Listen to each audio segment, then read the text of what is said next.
모든 부모의 소원이 있다고 한다면 아마도 내 사랑하는 자녀가 잘 되기를 원하는 것이 모든 부모의 소원일 겁니다. 비록 나는 많이 배우지 못했어도 우리 자녀들은 좀 많은 교육을 받았으면 좋겠고, 또 비록 나는 건강하지 못해도 우리 자녀들은 건강하게 살았으면 좋겠고, 비록 나는 가진 것이 많이 없어도 그래도 우리 자녀들은 조금 더 넉넉하게 풍요롭게 그리고 잘 살았으면 좋겠다, 그런 마음이 아마 모든 부모들이 가지고 있는 공통된 생각일 겁니다. 저희 아버님도 저희 어머님도 그런 생각을 가지고 있었고, 저도 역시 마찬가지로 우리 사랑하는 자녀들을 보면서 그 아이들이 좀 나보다 좀 더 훌륭한 사람으로, 나보다 좀 더 높은 사람으로, 나보다 좀 더 잘 되는 사람으로 살았으면 좋겠다 하는 것이 저의 마음입니다. 그런데 참 자녀를 이렇게 키운다고 하는 것은 생각보다 쉽지가 않습니다. 왜냐하면 내가 마음의 소원은 하고 있고 마음의 계획은 갖고 있지만, 또 그렇게 되기를 원하고 있지만 내 마음대로 내 생각대로 되지 않기 때문에 그렇습니다. 내가 낳았지만 그러나 내 마음대로 되지 않는 것이 또한 자녀이라고 하는 사실입니다. 자녀를 키운다고 하는 것이 어느 때보다도 참 어려운 시대를 살아가고 있습니다. 예전에 비하면 비교할 수 없을 만큼 너무너무 좋은 환경 속에서 우리가 살아가고 있습니다. 옛날보다 환경도 좋아졌고 모든 것이 편리한 시대를 살아가고 있습니다. 최첨단의 교육 환경을 누리고 있고, 좋은 학원도 많고 좋은 강사도 많고, 그리고 좋은 교육 시설도 잘 되어 있습니다. 또 자녀들을 위해서 예전보다 더 많은 돈을 투입합니다.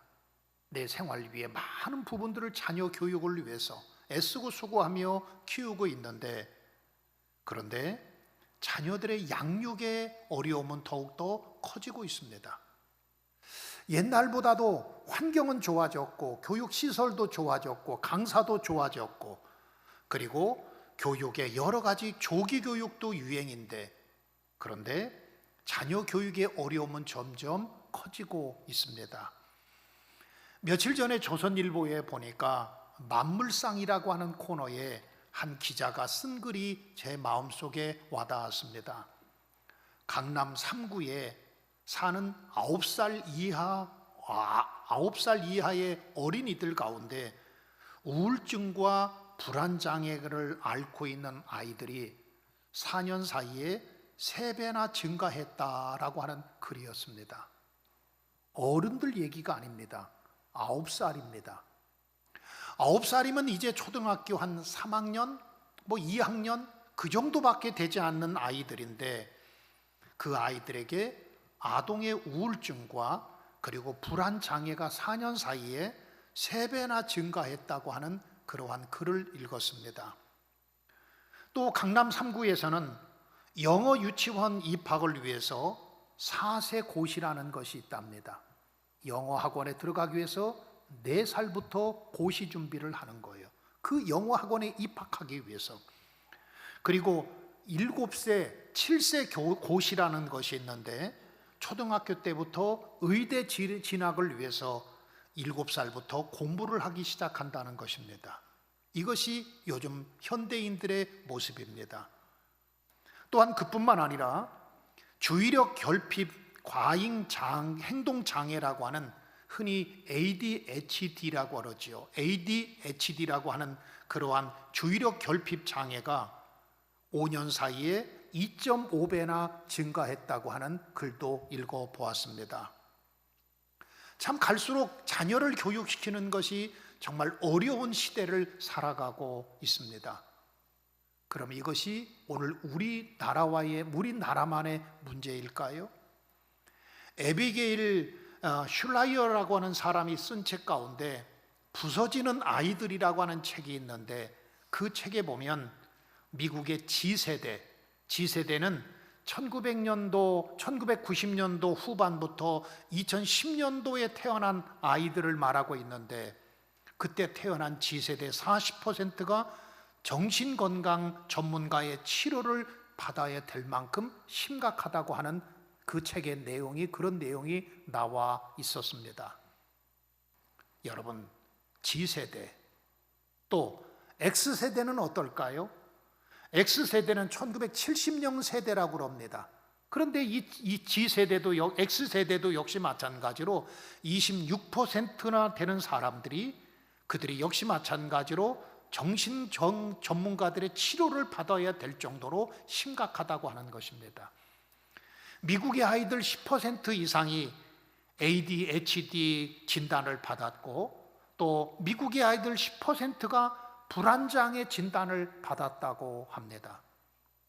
자녀를 낳았지만 바르게 키우고 양육을 한다는 것이 참 우리나라만 어려운 것이 아니라 역시 마찬가지로 미국도 어렵고 세계 어느 곳에서나 이런 공통된 어려움을 호소하고 있습니다.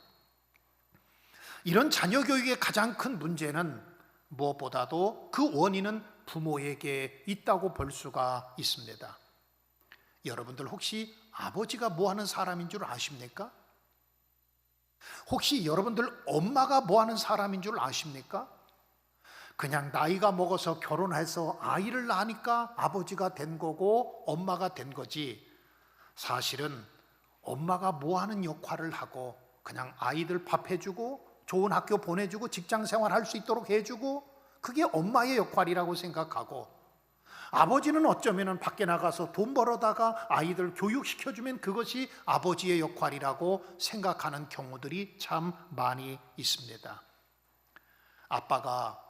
아버지가 뭐 하는 사람인지 아버지들조차도 사실은 모를 때가 많고, 엄마가 뭐 하는 사람인지 엄마조차도 그것이 그때 이해가 되지 않고 알지 못하는 경우들이 참으로 많이 있습니다. 그러면서 무조건 사랑만 해주면 된다고 착각하기가 쉽습니다. 무조건 사랑만 해주고 잘 먹여주고 입혀주고 좋은 환경 속에서 공부할 수 있도록 해주면 부모의 역할을 다했다고 생각하기 쉽습니다. 물론 자녀 교육에 있어서 가장 중요한 것은 사랑입니다. 사랑이 빼놓고 나서는 자녀 교육을 시킬 수가 없습니다. 그러나 사랑만으로 되어지지 않습니다. 자녀 교육은 좋은 환경도 필요합니다. 그러나 좋은 환경만으로 되는 것이 아닙니다. 자녀 교육을 위해서는 좋은 여건도 필요합니다. 최첨단의 교육시설도 필요합니다. 좋은 학교도 필요합니다. 그러나 그런 것만으로 되는 것이 아닙니다.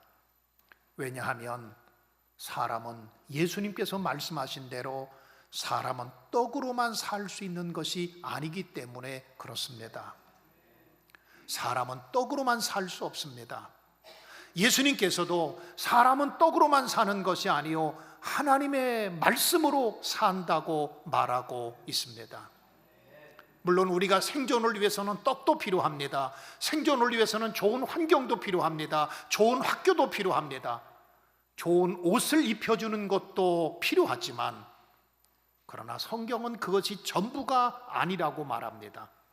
우리 인간에게는 밖의 것보다 채워져야 될 새로운 것이 있는데, 그것은 바로 영적인 필요라고 하는 것입니다.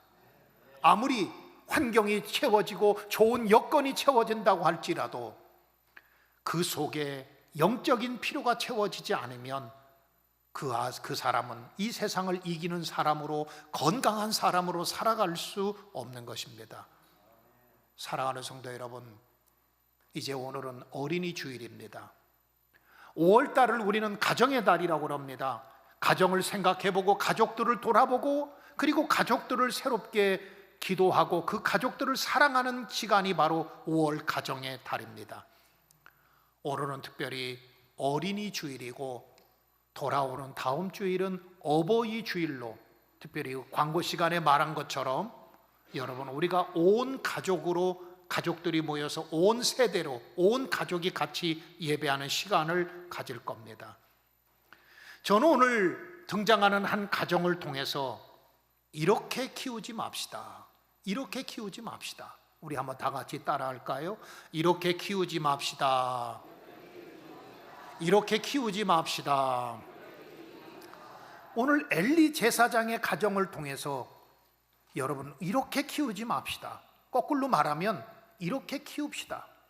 이렇게 키우지 맙시다라고 하는 것은 그 바꾸어 말하면 이렇게 키웁시다라고 하는 것입니다.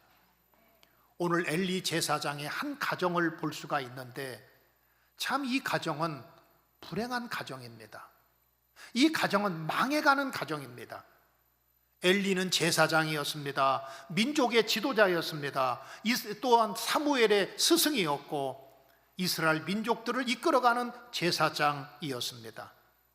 그가 이스라엘을 40년 동안이나 백성들을 위로해주고 백성들을 격려해주고 백성들을 영적으로 이끌어갔던 제사장이 바로 엘리 제사장입니다.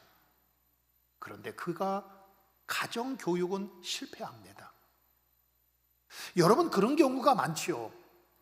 세상에서는 존경받는 선생님으로, 존경받는 사람으로, 존경받는 또한 사장님으로 사람들이 인정하는데 그의 가정은 가정 자녀 교육을 실패한 경우들이 참 많이 있습니다. 목사님 가운데도 그런 사람이 있습니다. 교인들에게는 존경받고 큰 교회 목사님이고 목회는 잘하고 있는데 그런데 자녀 교육을 실패한 목사님들을 많이 봤습니다. 장로님들도 마찬가지입니다. 회사에서는 사장이고 회사에서는 높은 자리고 돈도 많이 벌고 있는데 그런데 가정교육은 실패한 장로님들도 많이 보았습니다. 바로 엘리 제사장이 그랬습니다. 엘리 제사장은 사무엘의 스승이었고 40년 동안 이스라엘 백성들을 영적으로 이끌어갔던 그런 지도자였는데 그런데 그의 자녀 교육은 실패했습니다. 엘리 제사장에게는 2명의 아들이 있었습니다. 홈니와 비느하스라고 하는 아들이었습니다. 그런데 이 홈니와 비느하스도 역시 마찬가지로 당시의 제사장의 아들은 당연히 제사장이 되었습니다. 그런데 제사장의 아들이었지만 그들의 마음속에 하나님이 없었습니다. 하나님이 없었습니다. 그리고 성전 안에서 온갖 더러운 죄를 범하게 됩니다. 결국에 그들이 하나님을 떠나 있었습니다. 결국에 하나님께서 이 2명의 아들을 징계하시고 심판하세요. 그래서 블레셋과의 전쟁에서 같은 날 나갔다가 블레셋과의 전쟁에서 2 아들이 죽음을 맞이하게 됩니다. 전쟁에서 죽어요. 2 아들이 전쟁터에 나갔다가 죽고 그뿐만 아니라 법궤를 가지고 나갔다가 법궤도 블레셋 사람들에게 빼앗기고 맙니다. 이 소식을 들은 엘리 제사장이 사랑하는 아들 2이 전쟁터에 나갔다가 죽었다고 하는 소리를 듣고 이 엘리 제사장이 의자에 앉아있다가 그 소리를 듣고 놀래서 뒤로 자빠져서 목이 부러져 죽습니다. 불행이 그것으로 그치지 않습니다. 마침 당시에 홈니와 비느하스의 작은 아들인 비느하스의 아내가 임신 중이었는데 남편도 전쟁에 나가서 죽고 시수거른도 전쟁에서 죽고 그리고 시아버지는 뒤로 자빠져서 목이 부러져 죽었다고 하는 소리를 듣고 충격에 빠져서 아이를 조산합니다. 아이를 조산하다가 그만 그 며느리까지 죽음을 맞이하게 됩니다. 그러면서 그가 죽으면서 아이의 이름을 지어줘요. 아이의 이름을 이가봇이다. 이가봇. 이가봇이라고 하는 이름의 뜻은 하나님의 영광이 떠났다, 그런 소리입니다. 하나님의 영광이 떠났습니다. 제사장의 가정인데 그 가정에 하나님의 영광이 떠났습니다. 여러분, 한때는 하나님을 사랑했고 하나님의 영광이 충만했던 제사장의 가정이었었는데 졸지에 죄를 범함으로 인하여 하나님의 영광이 떠난 가정이 되었고 그것 때문에 가족이 비참한 최후를 맞이하게 되고 불행한 가정이 되고 맙니다. 성경에서 많은 가정들이 성공한 가정들도 많지만 그런데 가장 자녀 교육에 실패한 사람 뽑으라고 한다면 주저없이 엘리 제사장을 뽑을 수가 있습니다. 그러면 왜 이렇게 엘리 제사장의 가정에 비극이 찾아왔을까요? 왜 이렇게 엘리 제사장의 가정이 불행한 인생, 그의 가정이 망하는 가정이 되어버리고 말았을까요? 바로 두 가지 원인이 있습니다. 하나는 홈니와 비느하스의 죄 때문에 그렇고, 또 한 가지는 엘리 제사장의 죄 때문에 그렇습니다. 죄는 가정을 망하게 만듭니다. 죄는 우리 인생을 망하게 만듭니다. 죄는 우리들의 삶을 망가뜨리고 무너뜨리고 파괴하는 것이 바로 죄인 것입니다. 홈니와 비느하스가 하나님 앞에 죄를 범합니다. 홈니와 비느하스는 장차 제사장이 되어야 될 사람들입니다. 그런데 사무엘상 2장 12절에 보면 엘리의 아들들은 행실이 나빠 여호와를 알지 못하더라 그랬습니다. 그들이 하나님을 몰랐습니다. 여기서 하나님을 몰랐다고 하는 것은 하나님을 두려워하는 마음이 없었다는 것입니다. 하나님을 몰랐다고 하는 것은 어떤 지식적으로 성경적으로 하나님을 몰랐다는 것이 아니라 그들의 마음속에 하나님을 경외하는 믿음, 하나님을 정말로 마음과 목숨을 다하여 하나님 사랑하는 그 믿음, 이것이 그들의 마음속에 없었던 것입니다. 이들이 누구입니까? 제사장의 아들입니다. 이들이 누구입니까? 앞으로 제사장의 뒤를 이어서, 엘리 제사장의 뒤를 이어서 이스라엘 민족들을 이끌어가야 될 영적 제사장이 되어야 될 사람들입니다. 그런데 이들이 하나님을 알지 못했습니다. 지식적으로 몰랐던 것이 아닙니다. 이론적으로 몰랐던 것이 아닙니다. 그들의 마음속에 하나님이 없었습니다. 하나님이 없었습니다. 그뿐만 아니라 성경에서 계속 보면은 엘리 제사장의 아들들이 아주 못된 짓들을 해나가기 시작합니다. 하나님 앞에 제사를 드리면 그 제사를 드리고 난 후에 제사장이 가져갈 수 있는 고기의 목이 있었어요. 그런데 이 목을 제사도 드리기 전에 자기가 먼저 그 고기를 가져가는 거예요. 자기 마음대로 하나님을 업신여깁니다. 이에 대해서 사무엘상 12장 17절의 말씀에 보면 그들이 여호와의 제사를 멸시함이었더라 그랬습니다. 하나님 앞에 제사드리라고 제사장을 세워줬더니 하나님 앞에 제사를 드리기보다는 하나님을 멸시했다고 그랬습니다. 그뿐만 아니라 오늘 22절의 말씀에 보면 엘리가 매우 늙었더니 그의 아들들이 온 이스라엘에게 행한 모든 일과 회막문에서 수종드는 여인들과 동침하였음을 듣고 그랬습니다. 당시의 성전에는 엘리 제사장과 또 레위인들을 돕는 여인들이 있었습니다. 그런데 그들과 간음하는 거예요. 이런 더러운 죄가 한 번만 한 것이 아니라 지속적으로 그런 일을 범하게 됩니다. 여러분, 죄가 무서운 것은 습관이 될 때 죄가 무서운 거예요. 습관이라고 하는 것은 반복적입니다. 습관이라고 하는 것은 죄가 익숙해지는 것입니다. 이렇게 되면, 죄가 습관이 되면 감각이 없어요. 영적으로 무뎌집니다. 이게 바로 습관의 죄가 되는 거예요. 제가 가지고 있는 책이 한 권 있는데 그 책 제목이 제목이 멋있어요. 습관을 이기면 죄를 이긴다, 그런 책이에요. 여러분들 혹시 나쁜 습관 있지요? 죄 짓는 습관 있지요? 그런데 그 습관을 이기지 못하면 죄를 이길 수가 없습니다. 그러니까 이 엘리 제사장의 두 아들 홈니와 비느하스도 역시 마찬가지로 처음에는 아마도 두려웠을 거예요. 고기를 자기 마음대로 갖다 먹고 또 거기에 있는 여인과, 성전에서 돕는 여인과 동침할 때도 아마도 처음에는 두렵고 떨리고 이러면 안 되는데 그런데 그것이 습관이 되어버리고 나서부터는 두려움과 떨림이 없습니다.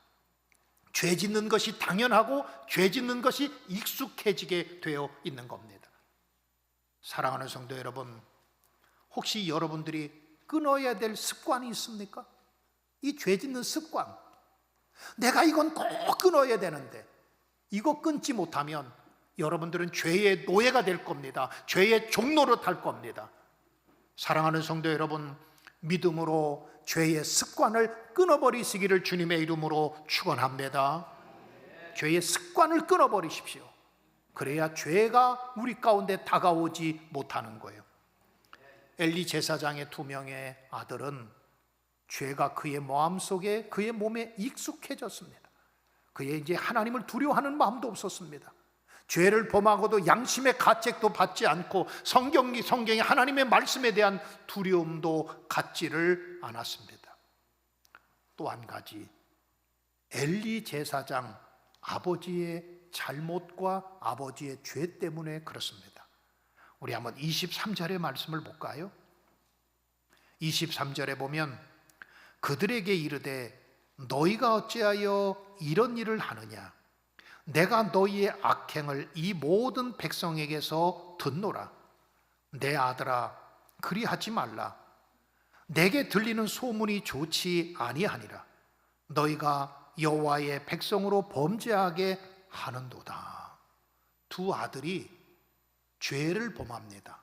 홈니와 비누아스가 성전 안에서 있을 수도 없는 음행을 하고 간음죄를 범할 뿐만 아니고 제사를 업신여기고 그들의 행실과 행동하고 말하는 거와 그들의 어떤 것들을 보니까 도대체 하나님의 사람이라고, 제사장이 될 사람이라고 말할 수가 없는 거예요.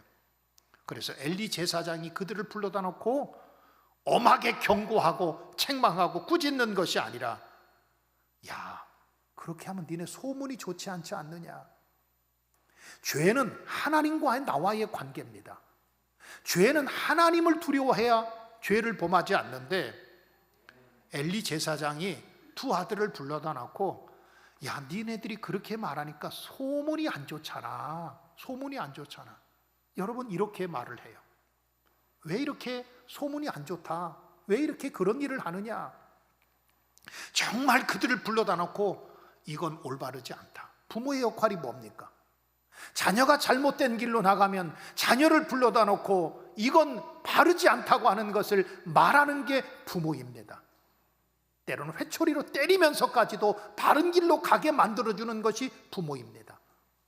만약에 부모가 그런 일을 하지 않으면 누가 하겠습니까? 부모가 자녀를 바르게 교육시키지 않으면 누가 그것을 시키겠습니까? 옆집 아저씨가 시키나요? 뒷집 아저씨가 시키나요? 아닙니다. 자녀가 잘못된 길로 갈 때는 부모가 책망해야 되고 질책해야 되고 징계해야 되고 잘못된 것을 가르쳐주는 것이, 그게 바로 부모지 않습니까? 그런데 엘리 제사장의 마음속에 자녀들이 잘못된 것을 가면서, 그 잘못된 길을 가는 것을 보면서도 하나님을 두려워하는 마음이 없이 사람들의 소문을 두려워합니다. 사람들의 눈을 두려워합니다. 이렇게 된 이유가 뭘까요?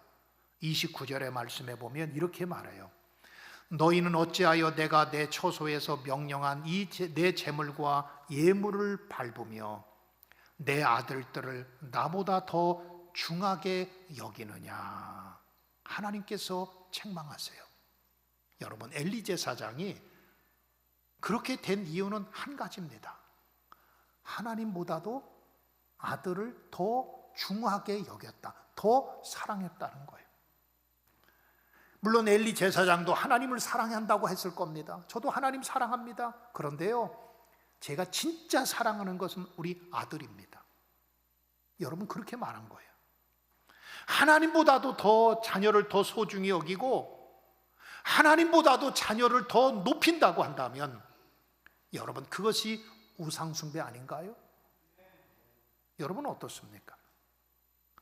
여러분들 자녀를 사랑하시기를 주님의 이름으로 축복합니다. 내가 낳은 자녀를 위해서 모든 것을 주고 싶은 것이 부모예요. 내가 자녀가 원하면 심지어는 내 생명까지도 주고 싶은 것이 부모의 마음이에요. 제가 알고 있는 분은요, 아이가 신장이 망가졌어요. 신장이 안 좋아요. 그러니까 아버지가 자기 신장을 떼서 아들에게 주었어요. 여러분, 이게 부모 아닙니까? 아마 부모의 마음은 내가 가지고 있는 거 다 주어도 아깝지 않은 게 부모의 마음이지요. 그것은 자녀를 사랑하기 때문에 그렇습니다. 그러나 하나님보다도 자녀를 더 사랑하면 그 자녀가 우상 숭배가 되어버리기가 쉽습니다. 자녀가 우상이 되지 않게 하십시오. 자녀를 사랑하시되 그러나 우상이 되지 않도록 해야 하는 것입니다. 참 감명적으로 읽었던 책이 하나 있는데, 여러분들도 아마 그 책을 좀 읽어보시면 가정교육에, 자녀교육에 많이 도움이 되는 책이 한 권 있는데요, 이기복 교수님이라고 하는 분이 쓴 책 가운데 성경적 부모 교실이라고 하는 책이 있습니다. 성경적 부모 교실. 기회가 되시면 여러분들 한번 책을 사서 읽어보시면 굉장히 많이 자녀 교육에, 특별히 젊으신 분들이 읽어보시면 영적으로 많은 도움이 될 거예요. 근데 그 책에 보면 잘못된 자녀 사랑을 6가지로 정리해 놓았어요. 그러니까 자녀는 사랑해야 돼요. 자녀 사랑하시기를 주님의 이름으로 축복합니다. 그런데 하나님보다 더 사랑하지는 마세요. 그러면은 잘못된 사랑, 자녀 사랑을 6가지 유형을 이기복 교수님은 말을 했는데, 첫 번째가 과잉 보호의 사랑입니다. 여러분, 자녀들이 참 약하지요. 그러니까 막 과잉 보호해 주는 거예요. 그런데 이렇게 되면 그 자녀는 나약하고 무기력한 존재로 살아갑니다. 마치 온실속의 화초처럼 살아가게 되어 있습니다. 그러니까 사랑을 하되 과잉 보호를 하며 사랑하면 안 된다는 거예요. 두 번째로는 무절제한 사랑입니다. 여러분, 사랑에도 절제가 있어야 됩니다. 해달란 대로, 자녀들이 해달란 대로 다 해주십시오. 그러면 자녀 망치는 겁니다.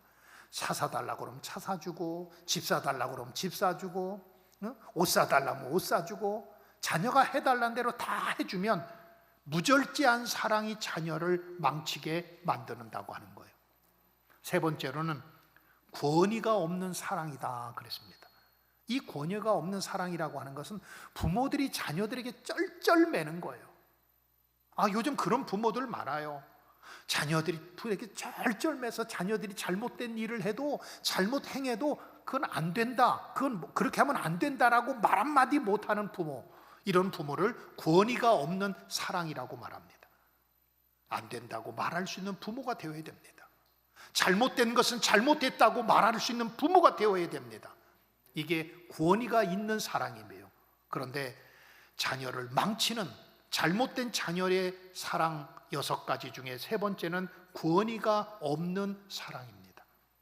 네 번째로는 편애의 사랑이라고 그랬습니다. 이 편애의 사랑은 자녀를 이기적이고 자만심 있는 사람으로 만들지요. 자기만 아는 사람으로 만드는 거예요. 그 다음에 5번째로는 완벽주의 사랑이라고 그랬습니다. 항상 끊임없이 더 잘해야 돼. 너 공부 10등 갔다면서 5등 가야 돼. 5등 갔다면서 1등 가야 돼. 끊임없이 요구하고 칭찬과 격려가 없는 사랑. 결국에는 이 아이는 자포자기하게 되지요. 왜? 올라가도 끝이 없는 것이 우리들의 인생 아닙니까? 가져도 더 끝이 없는 것이 우리들의 인생인데, 완벽주의의 사랑. 마지막 6번째로는 조건부의 사랑이 잘못된 자녀를 사랑하는 방법이라고 그랬습니다. 조건부의 사랑이라고 하는 것은 자녀에게 어떤 조건이나 대가를 요구하는 것입니다. 여러분, 자녀는 무조건 사랑해야 된다는 거예요. 사랑하는 성도 여러분, 성경적 부모 교실에서 보면은 잘못된 자녀 사랑 6가지 유형을 다시 한번 제가 짚어보면, 과잉 보호의 사랑, 두 번째로는 무절제한 사랑, 세 번째로는 권위가 없는 사랑, 네 번째로는 편애의 사랑, 5번째로는 완벽주의의 사랑, 6번째로는 조건부의 사랑. 여러분, 사랑에도 방법이 있고, 사랑에도 질이 있고, 사랑에도 해야 될 것이 있고, 절제가 필요한 것입니다. 오늘은 어린이 주일입니다. 자녀라고 하는 것은 하나님께서 내게 주신 참 귀한 선물이에요. 세상에 가장 귀한 선물이 바로 하나님께서 내게 주신 자녀들입니다. 이 자녀는 참 내가 주신 선물이기 때문에 내가 이 부모로서 어떻게 자녀를 바르게 키워야 될까 참 고민스럽고, 또 그것에 대한 사명감이 있고 책임이 있습니다. 그래서 예수님께서도 너희 자녀를 위해서 울어라. 너희 자녀를 위해서 울어라. 오늘 저는 여러분들에게 어린이 주일을 맞이하여 엘리 가족의 몰락과 무너져가는 그의 가정을 한번 살펴보았습니다. 자녀 교육은 참 내 힘대로 되지 않아요. 자녀 교육은 내 노력으로 되지 않습니다. 자녀 교육은 내 능력으로 되지 않습니다. 그렇기 때문에 하나님의 도움을 구하고 기도할 수밖에 없고 하나님 앞에 맡기며 살아가는 방법밖에 없습니다. 여러분, 어려움이 올수록 참 자녀들이 나이가 먹으면 더 어렵지요. 어렸을 때는 품 안의 자식이라고, 어렸을 때는 내 말도 듣고 그러더니 머리가 커지면 말도 듣지 않습니다. 참 힘듭니다. 그러면 그럴수록 포기하지 마시고 자녀를 위해서 기도하십시오. 기도 외에는 이런 유가 나갈 수 없다고 말씀했습니다. 지금 여러분들은 어떻게 자녀 교육을 하고 있습니까? 혹시 엘리 제사장 가정처럼 그렇게 교육하고 있습니까? 그와 반대로 하시면 여러분들의 가정은 틀림없이 형통의 가정이 되고 자녀들이 축복의 통로가 되어질 줄 믿습니다. 그런 은혜가 우리 사랑하는 서귀포 성결교회 가정 가운데 특별히 자녀들에게 그런 은혜가 임하시기를 주님의 이름으로 축원합니다.